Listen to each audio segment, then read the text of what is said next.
live from your CEO's long-term equity plan. It's yet another Manic Monday edition of Business Pants, joined by the Lord of Analyst Holes, Matt Moscardi. I am here, and Analyst Holy today. Today's broken record called August 21st, 2023, Top 10 Crazy Monday Stories, and BM of the Week. That's board member.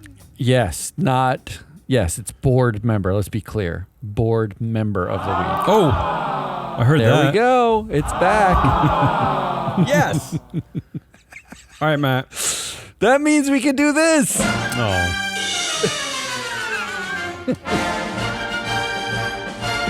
I can't believe Jesse likes that music. I don't understand. I love that music. It's great. Here's what I did this morning. I kind of deviated from my normal plan. I usually take the top 10 sort of most important business stories. This time I just took the 10 ones that just seem crazy. It's just craziness. There was a lot of crazy in your notes here. And then I did a little analysis, a little post-crazy analysis, and maybe this is just my brain or maybe this is just what is crazy, but here's how it's broken down. 4 of them are AI stories. Okay, that already makes me nauseous. 5 are crazy bro tech dictator stories. It's normal, I suppose. Sorry. Yeah, okay. And 1 is a wind-powered cargo ship. Oh, yes, that's my favorite one. I saved that one for last. It's kind of it's like a happy crazy. I kind of like it. I love the... Well, when you first introduced that story, I didn't really care, but now I'm starting to care about it way too much. But I'll save that for last.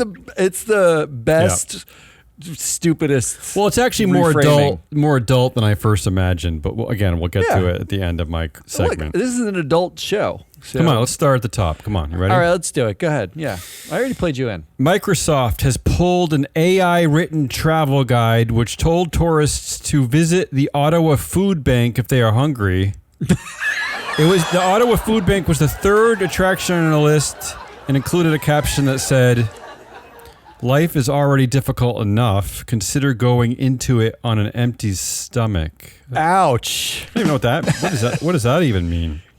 I don't know, but it sounds like anti-homeless is what it sounds. Here's what the AI picked if you're visiting Ottawa, Canada. The Winter Lude Festival, which I guess is only really good in the winter, right? It's like a icy, wintry festival. That seems reasonable, though. You might associate Ottawa with that. The National War Memorial, which sounds freaking terrible.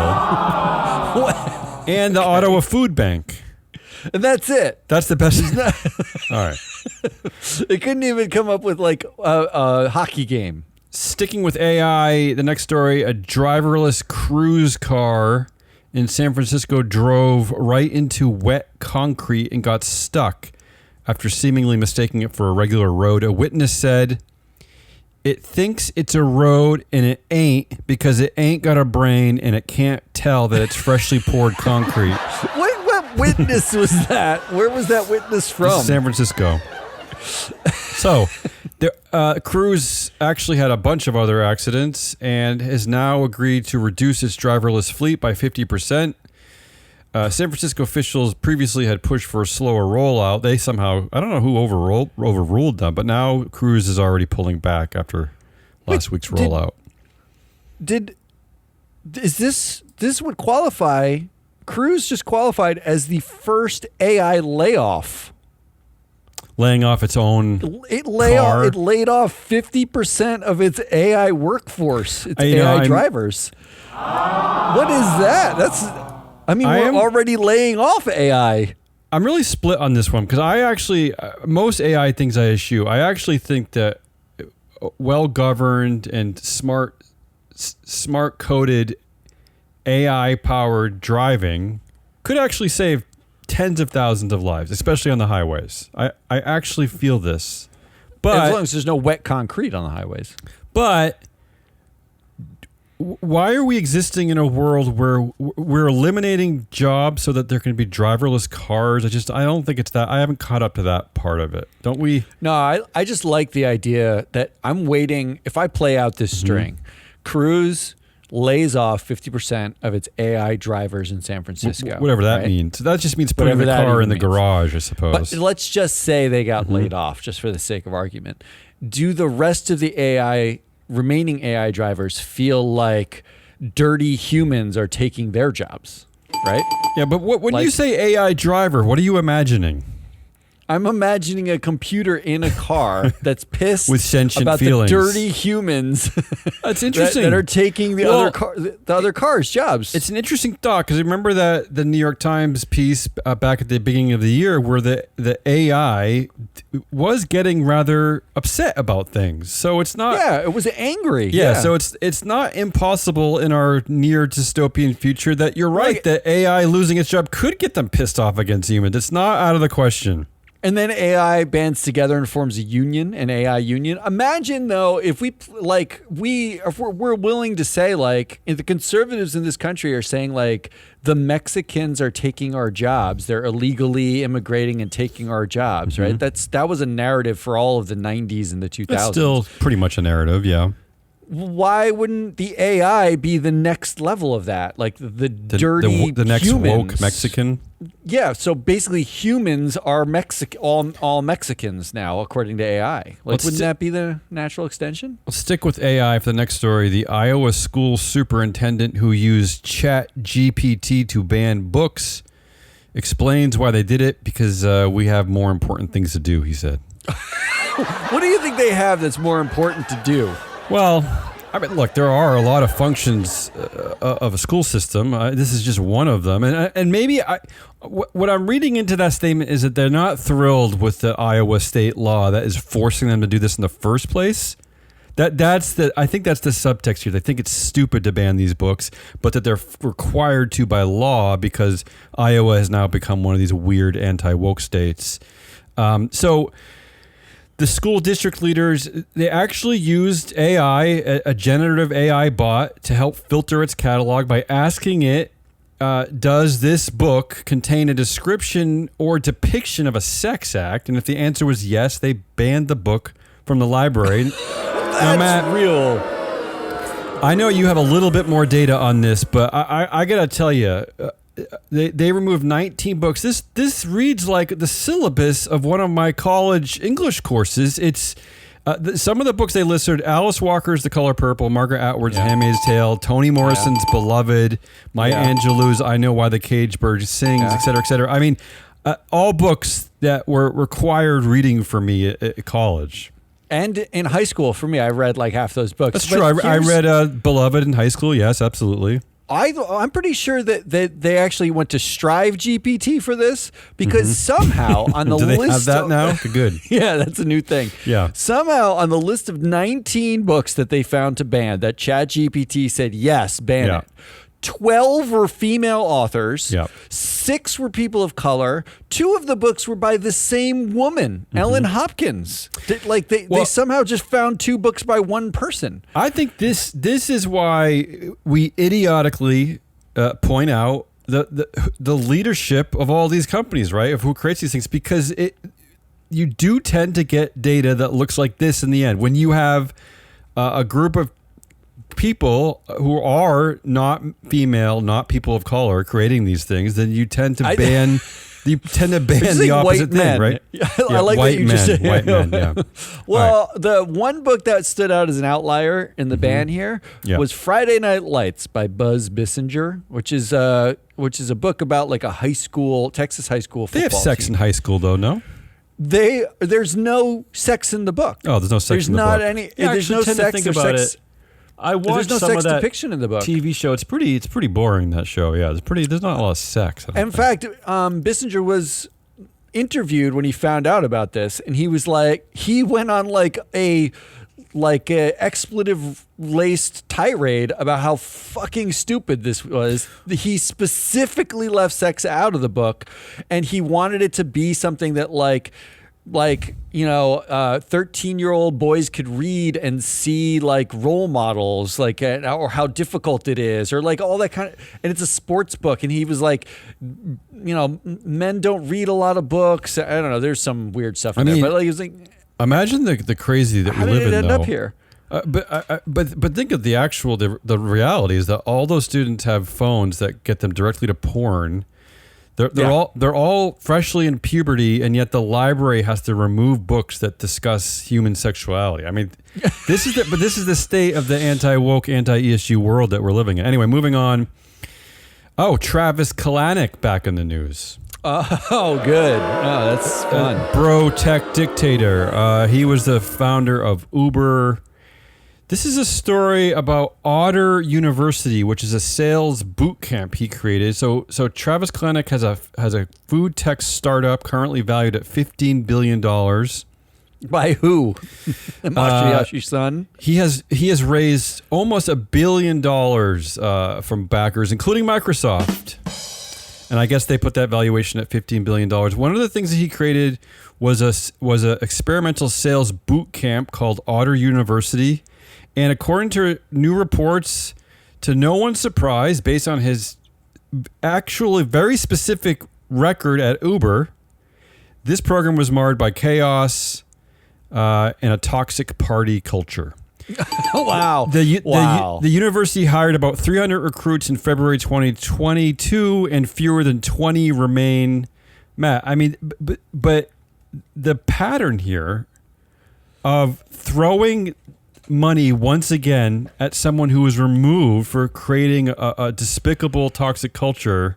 Do they have to even be removed, though? This is this Adam Newman pattern, too, right? Like, isn't this just it's like a tech bro fetish? Yes. It's such a deep fetish that we think, oh, that guy made $1 billion before. Matt Levine of Bloomberg sums it up like the best, if you lost $1 billion, if you lose like $1 million on a trade, you'll probably get fired. If you lose $1 billion on a trade, you'll probably get fired, but you'll also probably get rehired because someone will say, wow, someone trusted you with $1 billion at one point. Therefore, you probably know something and you might have learned along the way.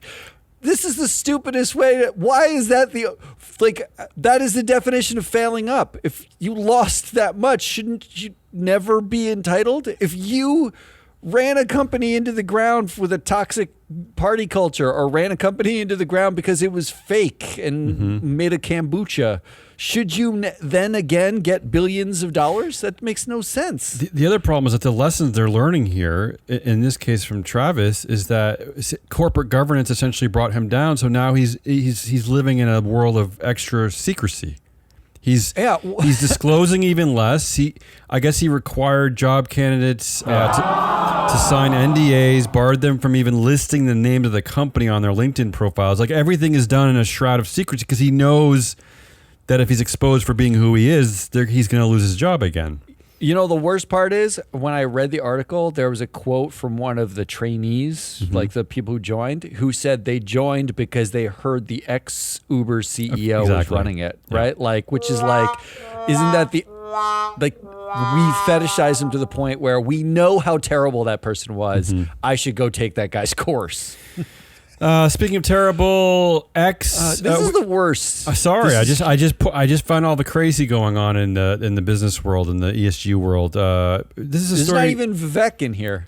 I don't think I mentioned him. Thank God. This is following up on a story that Jesse mentioned in our Friday show. X is now suspending a pro-Nazi account after 2 brands halted advertising because they're advertising right next to the neo-Nazi concept. First of all, I always get confused when I see this because Elon Musk loves to say that he's a free speech absolutist, and then they're still suspending things. So how do you get to keep saying that?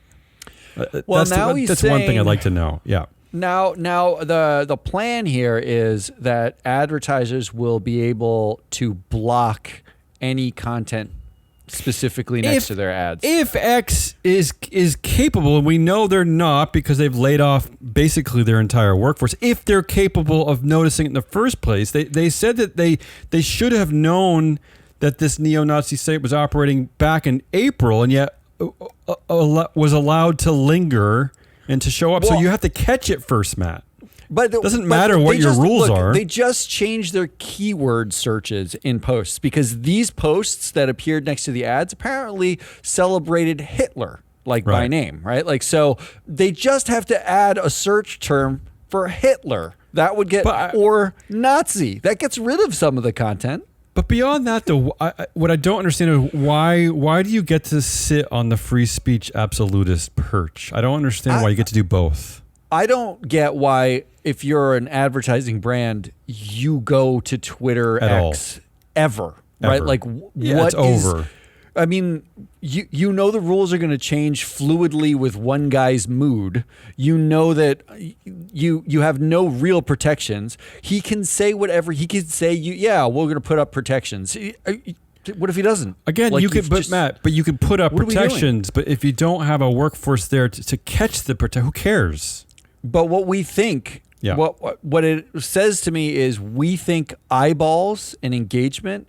It's like they're publicly condemning being put next to Nazis. Mm-hmm. But guess what? Now the brands actually look good, right? Like the brands get to say, we condemn that behavior. We've removed our advertising dollars. But you were advertising there in the first place when you knew there was Nazi propaganda and you knew he fired disinformation. You fired the leadership and teams that controlled for this. It's like a win-win for them. They know like they're going to get the engagement. They're going to get these eyeballs. They get to engage with Elon Musk. They're going to get concessions and they get to look like a good guy. But what are you doing there in the first place? Let's be honest. You're paying for eyeballs and you don't care whose. It's not about like some moral high ground here. It's really you just optically want to look like you're against Hitler. But if everyone was clicking on Hitler content, you'd happily sort of accidentally, quote unquote, put yourself next to it because you paid to be on a platform that doesn't police this kind of content. Matt, two things. First of all, there's no sex in any of the Nazi Hitler books, so those books can remain in the state libraries in the school libraries in Iowa. Second of all, here are some of the brands that appeared alongside the neo-Nazi content: Gilead Sciences, The Athletic, Major League Baseball, Sports Illustrated, USA Today, Amazon, Office Depot, blah blah blah blah blah.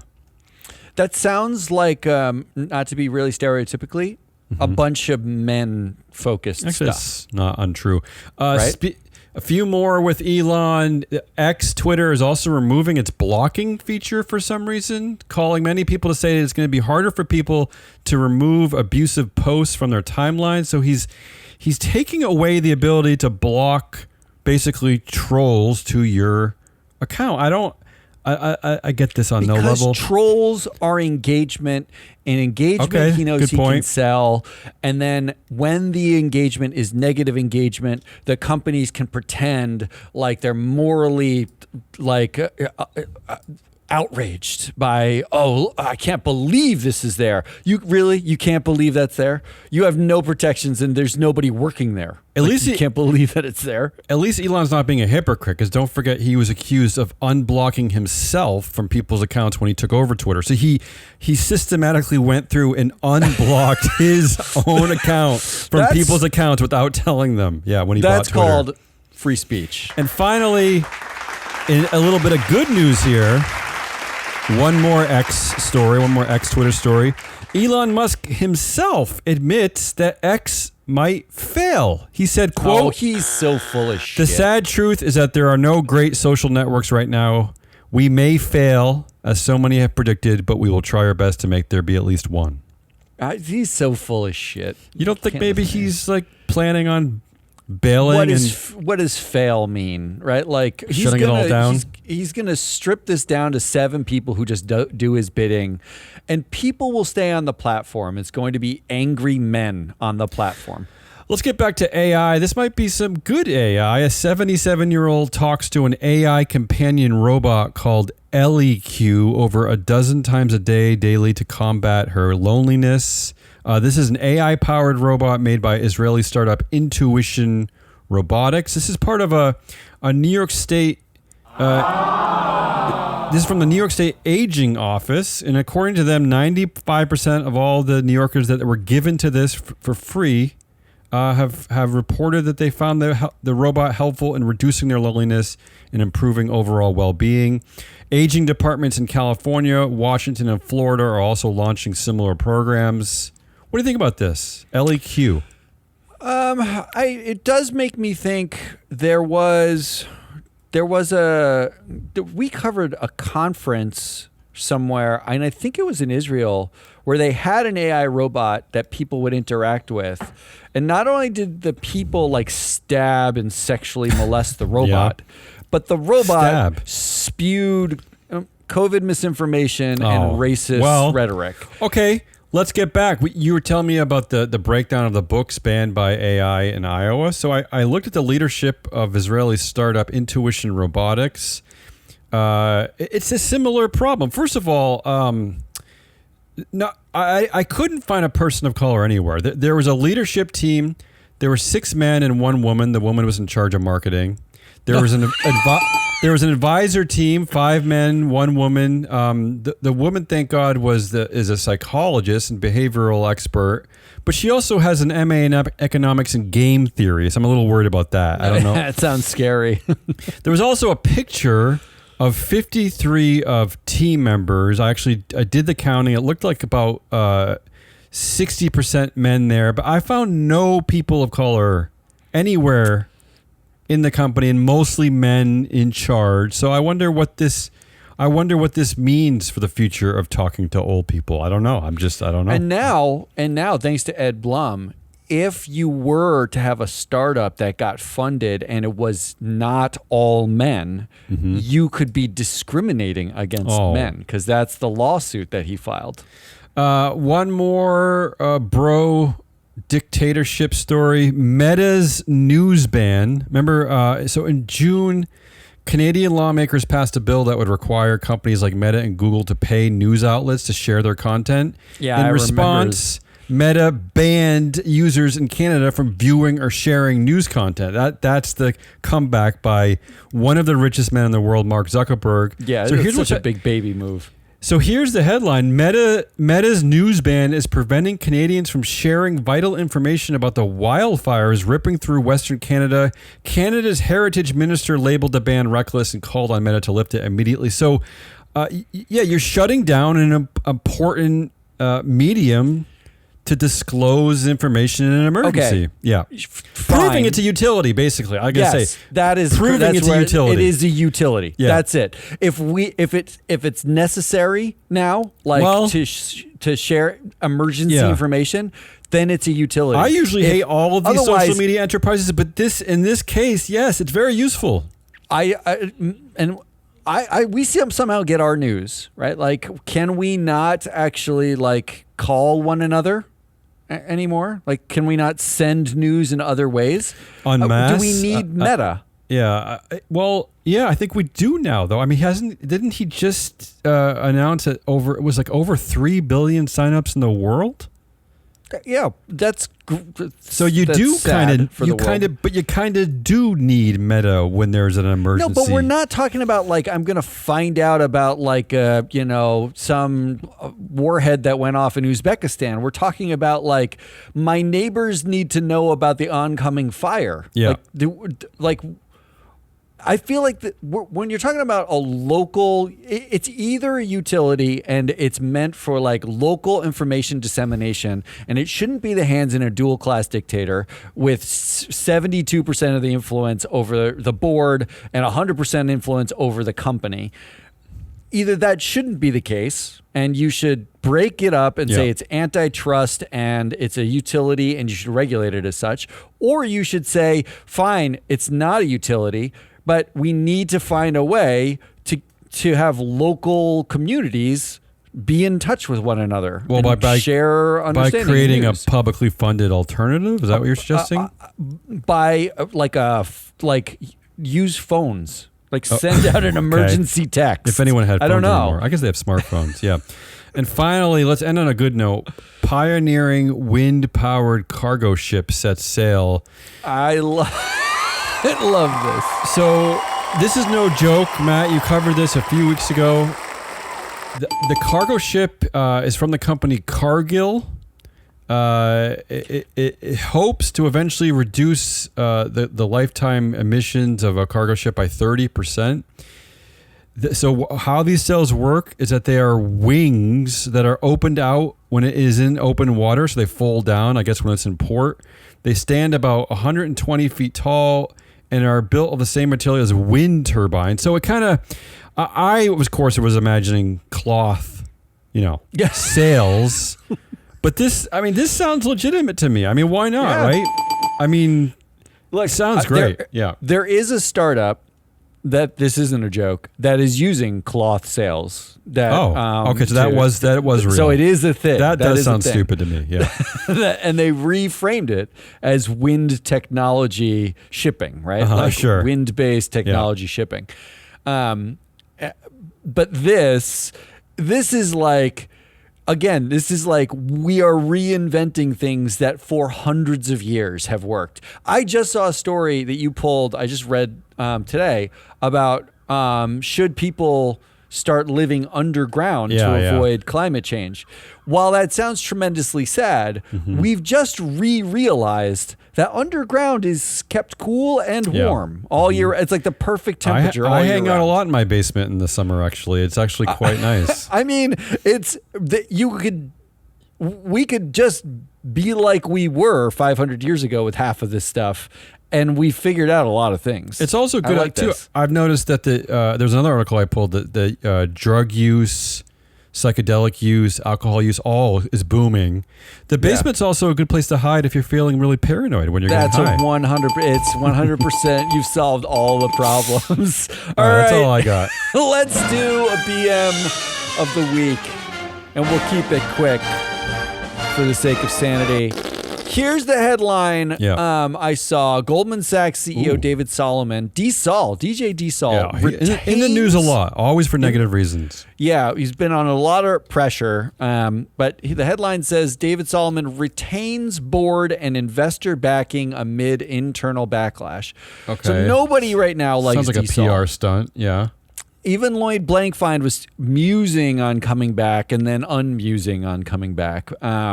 So everybody's, sort of pissed at him. They don't like his style. They didn't like, there's a big bet on retail banking that's failed.